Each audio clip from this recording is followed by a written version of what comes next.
As amazing a physique as he's got, the guy cannot stay away from injuries.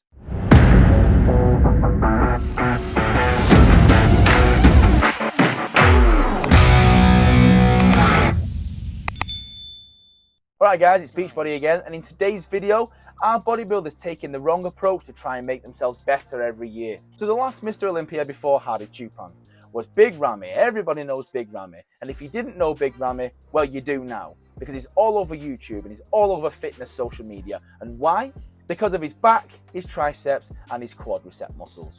Now, if you've seen videos of him from the Mr. Olympia competition in 2022, Ramy came in with some serious heat.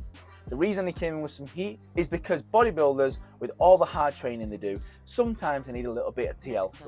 We are just people too, guys, especially when you're at that level in the sport. And with training hard and being 100% all the time, you're gonna rack up some injuries because you're putting your body under some serious heat most of the time, if not all the time. So sometimes we're going to need some deep tissue massage, we're going to need all different kinds of therapies, cryotherapy, you see Sebum doing all that stuff as well. Now, as a result of Big Ramy doing, as far as I'm concerned, deep tissue massage therapy, he has broken down a lot of scar tissue, and as a result of that, it's exposed a lot of his weak points. In this case, his quads have massive dents in them. This seriously gets you marked down in bodybuilding because it doesn't take a genius or a brain scientist to work out these dents are coming from scar tissue. And with scar tissue, you're going to start raising some questions as to why you've got that specific scar tissue in the places that they are.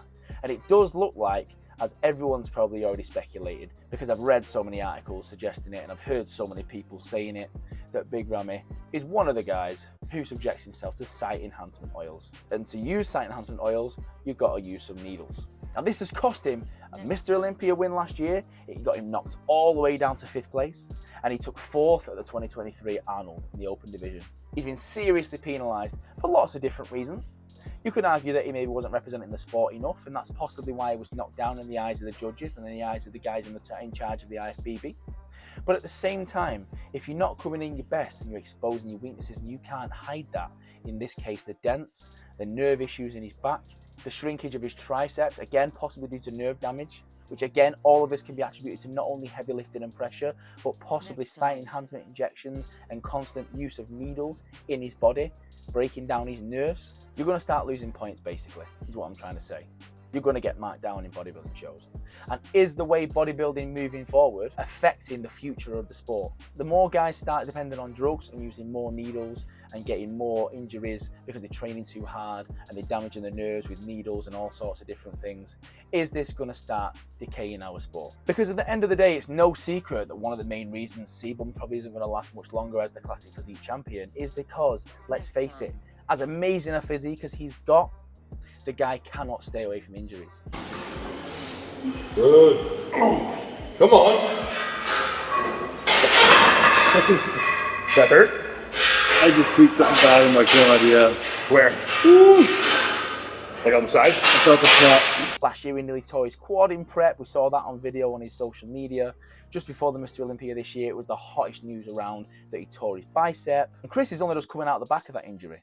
He's still having time off. It's only just back into training. He's yet another example, just like Ramy, of how taking things too far can seriously hurt the sport.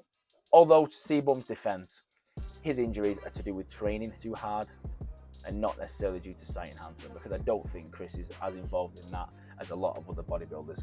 Being that Sebum is the classic physique champion, he doesn't really need to do all of that. The guy's already insane. Maybe he does.